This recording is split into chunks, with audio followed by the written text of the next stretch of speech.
Hey guys, today I'm here to talk about one of my favorite games of all time, Toy Story 2 Buzz Lightyear to the Rescue. I mean Kingdom Hearts.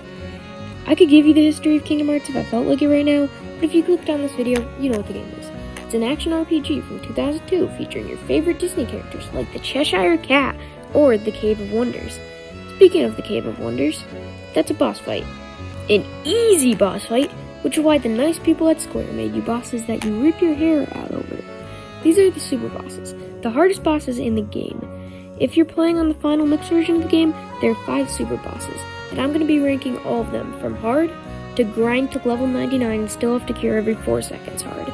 So you better stock up on those elixirs because I'm about to rank all KH1 super bosses from easiest to hardest.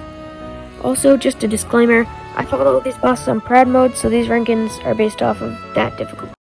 Number 5. When I started this, I was really torn between 2 bosses, and the boss I chose was a guy from New York who won a random contest and got a boss named after him. His name's Kurt Zisa. Kurt Zisa is only hard if you make him hard. I would recommend using magic boosting equipment because you're going to need it.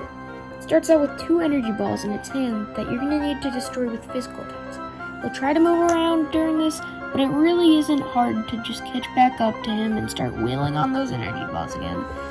Once you destroy both balls, he'll sit down and take a quick rest. This is where you need to attack him. He's going to try to hit you with his head, but I find you'll normally end up deflecting it with your combo, so there's no need to worry about that. After a while of giving it a level 70 headache, actually, he's from New York, he's probably used to it, he'll get back up and create a shield that you can't get by, at least with physical attacks. This is why I recommend using a lot of magic boosting items and giving Goofy the MP gift ability. From there, start spamming magic to whittle down his shield's health bar, and if you run out of MP, you could use an Ether or an elixir, but I recommend just hitting the shield with physical attacks since it'll drop MP orbs that you can restore your MP with. Once you destroy his shield, he'll take another rest that you can hit his head during. If he isn't dead after hitting him in the head that much, he'll start the process all over again and get his energy orbs back. I was able to beat this fight about level 65 to 70, so it shouldn't be very much cause for concern. Yeah.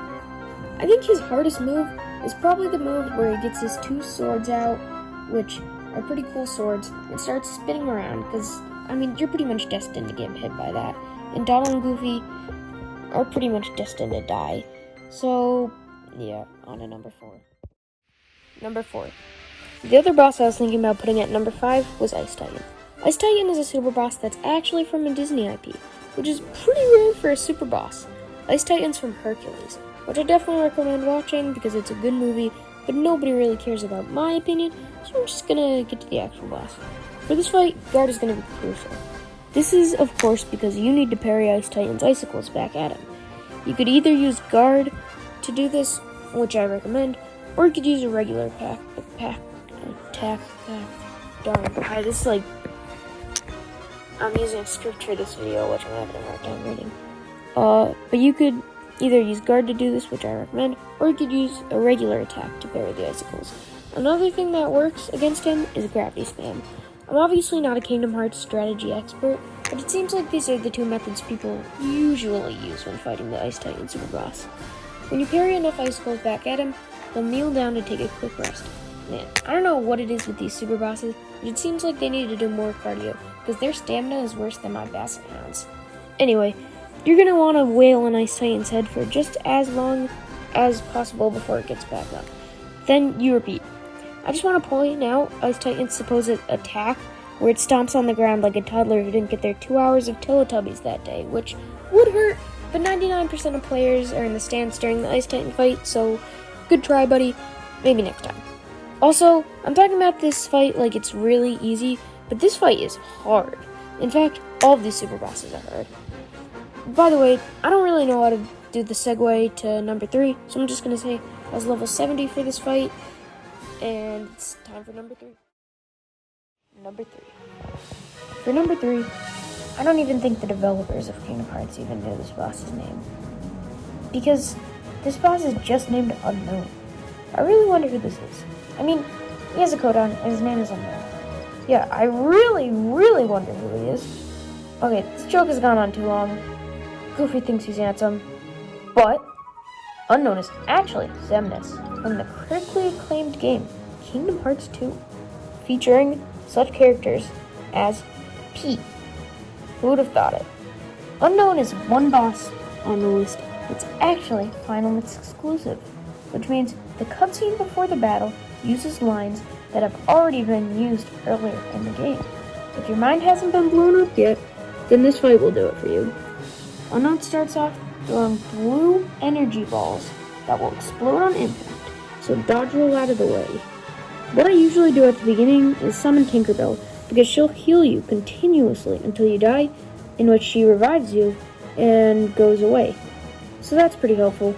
Most of the strategies I've seen involve some kind of gravity spam, so I recommend putting gravity on your shortcuts for this fight, although I was able to do it without gravity. Unknown will move faster than Turbo from the 2013 movie Turbo. He'll mainly try to fight you with his lightsaber hands, but sometimes will create a wall. That's all, just a wall. He'll also teleport all around the arena and can be pretty annoying to catch up to him. I was about level 85 for this fight, but for the next two bosses on this list, you'll want to be fully level 99. So I'm just gonna say right now, I'm pretty bad at making segues that aren't onto number, insert number here. So yeah, I'll change it up a bit and say it's number 2 time. Number 2. Just like numbers 4 and 5, I'm really torn between these two bosses. So I spun a wheel to find out what number 2 spot is. And, drumroll please, landed on the Platinum match, Sephiroth. For the fight against Sephiroth, I would recommend equipping a lot of MP equipment and elixirs, because you're going to need to cure a lot for this fight. Also, let me say, the opening cutscene for this fight has to be one of the greatest opening cutscenes in Kingdom Hearts. Just saying. Sephiroth comes in through a really cool portal type thing, and is silent. Sora looks up at Sephiroth while Sephiroth is looking the other way. Suddenly, Sephiroth gets up, smiles, and the music rolls in. He looks at Sora, pulls out his sword, and the fight starts. Platinum match, Sephiroth. But most of you probably just want to see me get to the actual boss, so let's do that. The fight starts out with Sephiroth walking towards you and swinging his sword. You want to dodge that and start finding openings to hit him, which I notice is very hard. Sephiroth is like Hades, where it takes a certain amount of hits before his health bar starts going down. I think I heard somewhere that his health bar is actually going down, but they didn't show the health bar that you're chipping away at until it reaches purple, and then his health starts going down, so it's kind of like an invisible health bar. Sephiroth's two most used moves are his sword swing, which is expected, and his flame pillars, which I notice he likes to spam and say at the same time, out of my way, like he's trying to go somewhere and didn't actively choose to participate in the fight. I also remember there's a move later in the fight where Sephiroth drains all your MP. Sometimes Sephiroth will try to humor you by walking around and not attacking. I say you should show him when he does this by hitting him with your keyblade. But if he does the MP move, I'd recommend using an elixir. But hey, you don't have to listen to me. But no matter what, the hardest thing about this fight is that you can't summon, and you have no party members. You know what? Just talking about this fight's making me rip my hair out, and this is only number 2. On to number 1. Number 1. If you're listening closely to the video, you know what? You don't even have to listen closely to the video. You know what number 1 is. Number 1 is Tigger's Pot. You have to hit the nuts Tigger throws at you for this fight and break his pot. I think this is the hardest super boss that has actually ever been created in any game. This is the hardest. I was so mad with this fight that I almost broke my window. I would recommend for this fight. Oh yeah, okay, this obviously isn't number 1. I just want to express my frustration with that minigame. No, number 1 is the Phantom. Once you unlock the clock tower in Neverland, it's truly amazing. You get to fly around in an open space, feeling the breeze in your face after being stuck in Captain Hook's ship for an entire world. You go and beat Hollow Bastion and think, I'm just gonna go back to the clock tower real quick. You fly to Neverland in your gummy ship, and the clock tower isn't there. Weird. You go to Captain Hook's ship and see Tinkerbell. You talk to her and decide to follow her there. And there it is. The hardest super boss in the game. The Phantom. For this fight, you're going to need as much magic as humanly possible. You've beaten Ice Titan, equip Diamond Dust. If you have MP boosting items, equip them right away. Physical attacks will not matter one bit this fight. Stock up on elixirs and get ready. You'll start out the fight noticing the clock moving. You stop on it right away. This is because every time the clock goes around one time, one of your party members die. I don't mean faint either. I mean die. Their UI disappears, so don't let that happen.